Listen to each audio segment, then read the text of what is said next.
বারোড়ো তোর মাঝে আর মাঝে হতা তুই এখনই হয়ে যেত আর মার হতা মনে পড়ে গিয়ে তুই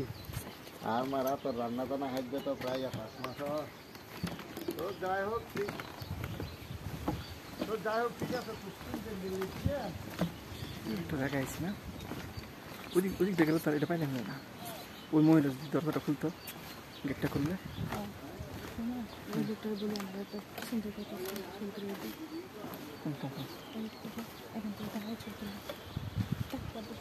আমি খুলছি